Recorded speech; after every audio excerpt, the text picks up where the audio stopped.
Very, very good day to everyone. If this is your first time joining us, come on in and get close. We like to get up close and personal with you, and you know that you're welcome. We're so happy to have you. We are the Neuro-Wellness Collaborative. We have my illustrious colleague here today, Dr. Kitty Adderley, and Dr. Wail Salam will be joining us shortly. I am Dr. Ayana Miller.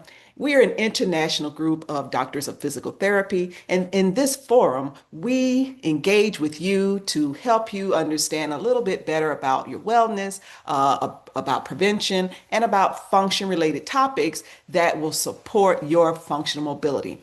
We're actually not here for a long time, but we're always here for a good time. So with that being said, let's jump right into it. Friends, today we are here to talk about hydration and not necessarily from a drink more water standpoint, but we want to have a better understanding of hydration from the angle of how it directly affects your physical function, your independence, and your longevity, your long-term health. We're hoping that by the time we finish our little chat today, that you will leave with more clarity and some nuggets that you can put into use right here, right now, today. Please note that this is being recorded. This session is being recorded. And take a look at the chat because I'll be putting a couple of questions in there in case you want to engage with us. It's not a lecture. This is a conversation, by the way. So, first of all, I just want to debunk a couple of hydration myths, if I may. Let's talk about thirst for a second. Friends, by the time you feel thirsty, PSA, you're dehydrated. Okay. Thirst is not the reminder to drink. Thirst is a reminder that you have not been drinking. Okay. Every time you talk, every time you whistle and sing, every time you sweat, every time you breathe, you're losing fluid. And so you have to rehydrate around the clock so that you can restore those lost fluids. You know, your body is made up of billions of cells, and those cells act like little bumper cars that are floating, bumping up against one another. And if the fluid level gets too low, then they can't move and bump up against one another. And that bumpage, that's a word I made up. If that bumpage doesn't occur, then the function slows or stagnates or stops altogether. So the other thing I want to address is this concept about, well, if it's wet, it's liquid, it's hydrating. Okay, now certain coffees and teas have kind of thank you for that demonstration, Dr. Kitty. Certain coffees and teas, for example, may be high. I love my colleagues, I really do. Certain coffees and teas may be hydrating. However, there are some that could be dehydrating. It really all depends on the pH balance. If that herb that made or created that tea or coffee that you're drinking grows in a soil that has lost hydrogen, that is acidic, then you're going to have an imbalance in your electrolytes, so it will be dehydrating. So just kind of keep that in mind. And so also, hydration does not only come in the form of drinking water. There are other consumables that we can take in to help keep our fluid balances on par. So I'm going to put a question in the chat that I'd like for you, our listening audience, our viewing audience, to think about. How confident are you that you are actually hydrated? I'm going to put that in the chat and, feel free to engage and conversate with us. So now let's hear from my esteemed, illustrious, incomparable colleagues as to what they think about the notion of hydration and some of the concepts that I may have touched upon. And in this forum, we always like to start with ladies first. So we will head over to the beautiful Dr. Kitty Adderley and see what Dr. Kitty has to say about dehydration and physical function, or anything that you'd like to share with our family, Dr. Kitty. And I'm going to put that question in the chat.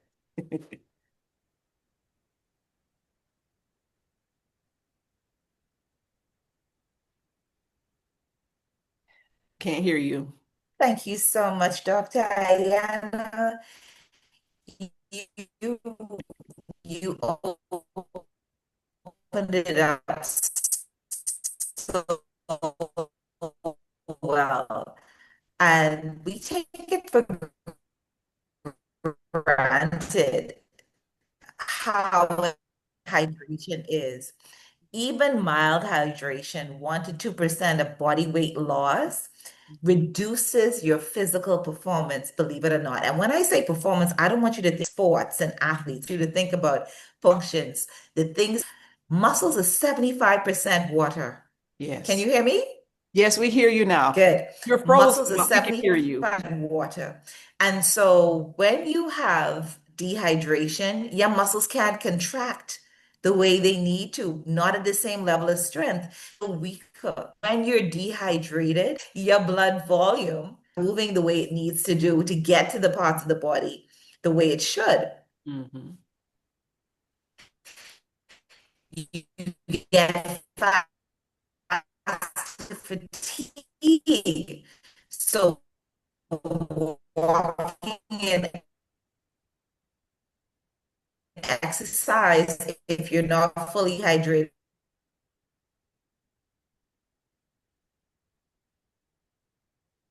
We're kind of losing you, Dr. Kitty. Our reception is bad. I don't know if you can hear me. Are you hearing me okay?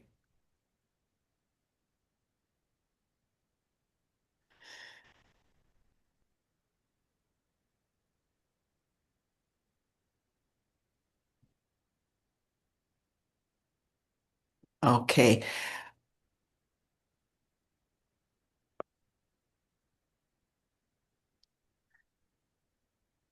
Let's see if we can't get Dr. Kitty back here in just a moment. Meanwhile, perhaps we'll defer over to Dr. Wail. Thank you, Dr. Wail. It's such a pleasure to see you today, hoping that everything is well with you over in the Middle East. And a lot of times we have a little bit of a technical issue when we're dealing with international Wi-Fi.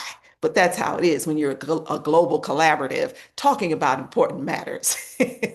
Oh, actually, we have Dr. Kitty back with us. So, in keeping with our usual and typical, start with ladies first. Perhaps Dr. Kitty would like to jump back in. We can see you now, and we're hoping that we can hear you a little bit better. And Dr. Wael, we'll be right back to you in just a moment. Dr. Kitty, your remarks, please. We lost quite a bit of what you were saying, and I know it was something that the listening audience would really love to hear.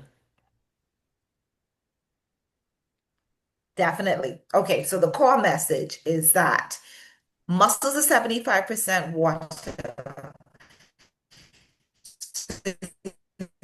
You need to be well hydrated for your muscles to contract. Mhm. You need that fluid for it to flow. And we recognize that if you don't have enough water, you fatigue faster and you don't recover as fast. And why this is so important is because it can increase your risk for falls and challenge your balance because it can cause something called orthostatic hypertension, meaning that if you stand up, you can get very lightheaded, you can feel dizzy, your reaction time is slower, and this is why it's an increased risk for falls. So, it's sort of cool right now. So, a lot of people aren't drinking the same amount of water they would drink on a more warm day. But you need to keep your water intake up, especially if you're an older adult, because, like I explained, lack of water or dehydration could put you, if you're dehydrated, you don't feel like exercising very much because you're going to feel exertion much sooner. You're going to have a faster heart rate. You have a lower tolerance for heat, and so you need to stay hydrated. Another very important part, and especially to my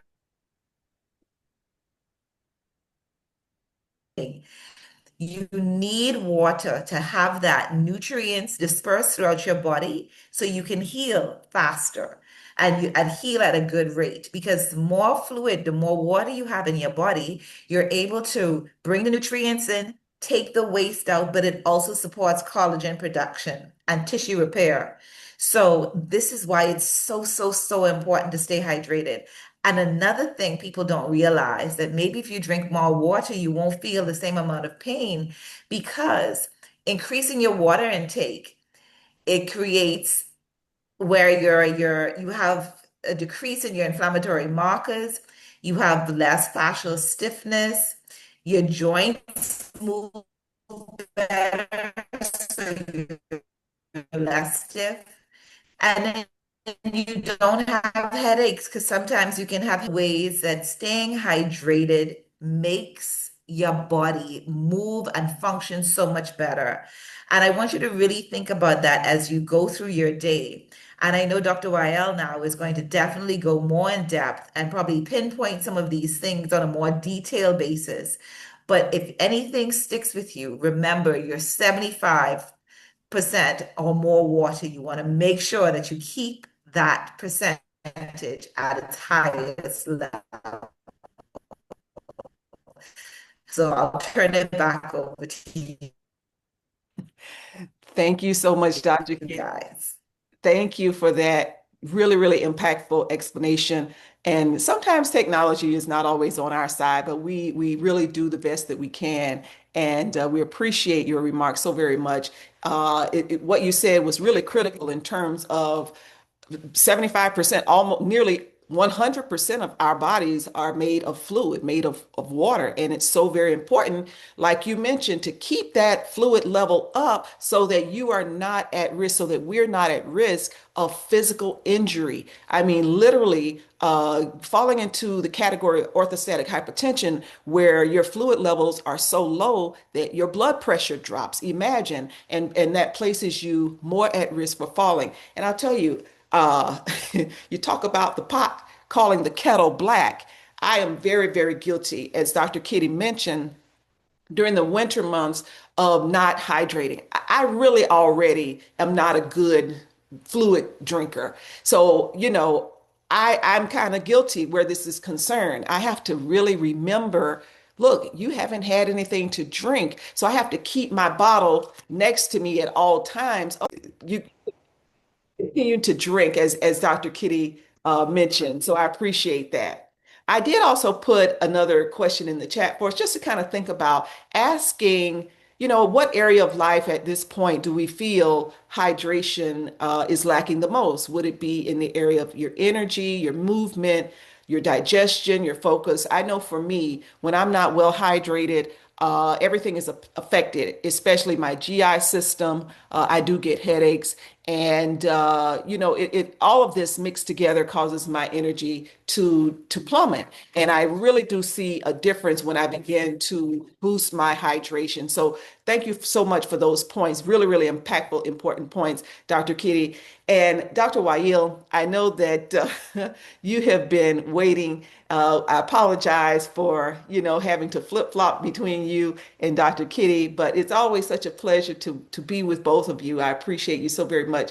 And anything you would like to add or expound upon where hydration is concerned,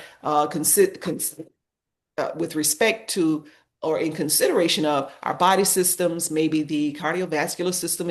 I know Dr. Kitty did touch upon that, how it directly relates to our potential for fall risk. Maybe there may be something you'd like to touch upon or add to what Dr. Kitty said concerning the musculoskeletal system. Perhaps you'd like to say something, where the joints and the fascia are concerned, maybe strategies that you might have in mind, where increasing hydration is concerned, just anything that you would like to add for the community's benefit. Please have it your way, Dr. Wael. Thank you. Water is a magic substance. It's not an easy substance. 70% of our body is water.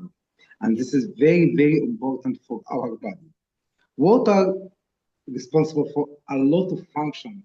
What I want to say, how to keep ourselves hydrated, and I want to ensure that I am hydrated or I have enough water to drink or not.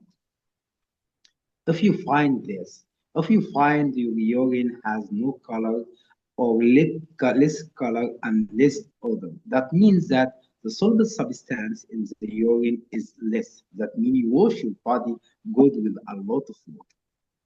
See, we have a storage in our body. 70% of our body is water. If this amount, because of the hydration decrease, if I drink water, first I have to fill this storage, then the extra or excess water will go out through urine, through stool, or through respiration. By Mhm. that way, so we have to ensure that we fill our storage daily, and that means we are hydrated. So I have my storage of water, 70% is complete, and then I have enough. If you urine, its color and its odor, it's less color, clean urine, and less odor. That means that the substance in the urine is less, and means that you have enough water. If your stool is lenient, that means still you have water. Now you take your water because you absorb it. The absorption of the water um, um, done in the last stage of in the large intestine. In this area that the water will go out. So if I have a linear stool and this kind of and clear and with less odor urine, that means that I am hydrated. Water is essential for everything. We have a lot of characteristics of the water. One of these water, all of, if you want to clean your body, all the toxins will be soluble on water, and then you can take rid of all of your toxins, and the liver change the toxins. If the toxin is fat soluble, it change it to water soluble, and then you get it through the kidney.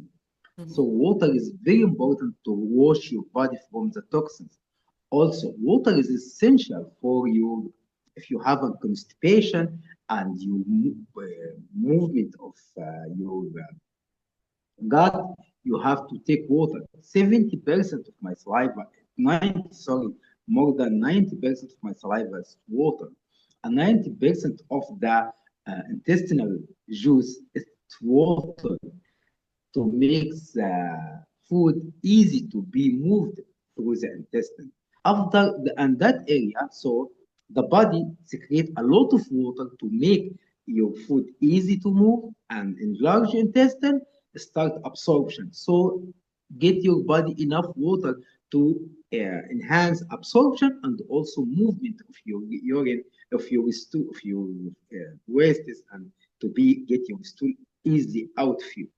This is first for the constipation, if we say. Also, water, one of the characteristics of the water is the viscosity. Viscosity is very important. We should have a special rate of viscosity. Viscosity is good. The viscosity is viscosity. What mean of viscosity? Viscosity, it is a way that resists the changing of the shape of the fluid. If I put the fluid from a cup to plate, different than if I use a honey. So we call the muscles that vasoelastic material. So viscosity is very essential. One of the material that can keep our viscosity in good neutral matter is water. So take enough water to be less viscous and enough viscous for mobility and also for safety of our muscles, our body. So water is very, very essential. Temperature regulation, everything with water. So don't you must be hydrated enough. And I said that 1.5 liter per day, I think it will be enough. But I said go your body. If you have clean urine, if you have linear stool, that means that you take enough water. That's a very good point. Matter of fact, not just a good point, many good points, Dr. Wail. And this concept of viscosity is critical, making sure that you keep your hydration in balance so that you're not having too much solute versus solvent in the blood so that you maintain the correct amount of fluid levels. The body is just like a car. You have to keep the fluids balanced. That's just the bottom line. And I kind of touched on this before when I mentioned that drinking water is not the only way to hydrate. We can also take in things like berries. We can take in pH balanced teas. We can eat watermelon. I don't know, there's a variety of different electrolyte rich foods and consumables that we can take in that your body will convert the water from these electrolyte rich consumables so that it can use the water to boost your viscosity, boost your hydration, and keep you in balance. As you mentioned, Dr. Wail, the GI tract, something that a lot of us don't want to talk about, a lot of us don't like to hear about. But as you mentioned, the entire GI tract is critical, and water is so important for keeping it functioning properly. And as you mentioned, if you don't have enough fluid in the colon, you won't eliminate waste properly. You won't have proper absorption. Okay. If you're not eliminating waste, guess what you're doing? You're on the path for disease, disability, early death. Okay. So although we don't like to talk about it a lot, you've got to put the fluids in through electrolyte rich consumables, spring water, mineral water, berries, and other, cantaloupes, watermelon, other greens and foods that are filled with electrolytes to help to rejuvenate and to fill your cup. Dr. Wail used the example of a cup and a plate when he talked about viscosity and the thickness of the fluids in your body, the heaviness, so to speak.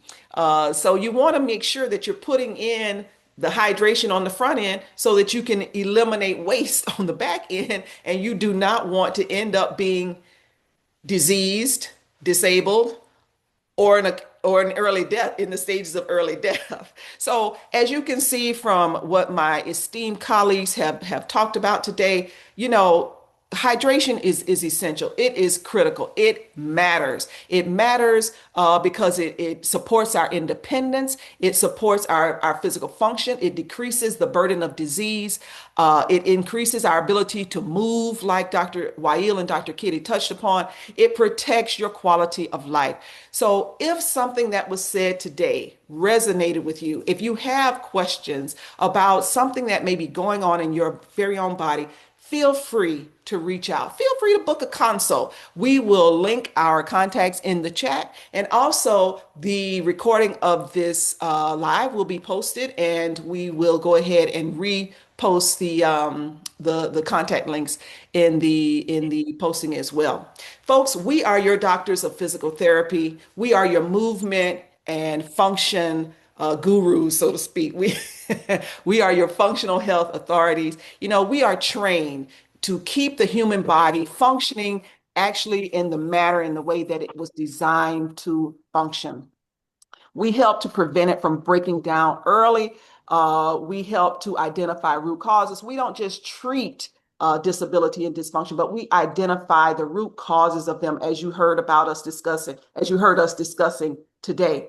We help to enhance mobility and strength. We also help to prevent disease and disability, as has been mentioned. We educate the community. We try to empower people so that they can have a better quality of life, so that they can live longer and suffer less. We create personalized treatment plans, prevention plans, and we also help to, again, help people just live better and live longer. So we're here the first Saturday of every month from 12 to 12:30. It's New York time. So feel free to join us again. You are cordially invited. We ask you to always and also consider liking and subscribing to our channel at the Neuro-Wellness Collaborative. And please don't be selfish. Remember, share the value, share the channel, share it with your besties, share it with your friends and your cousins, even share it with your enemies. Well, that's all for now, folks. We were happy to be here with you today. And despite a few technical difficulties, again, this is an international collaborative. We're happy to have you to join us, and we hope that you will be back with us again in the future. Thank you, and take good care.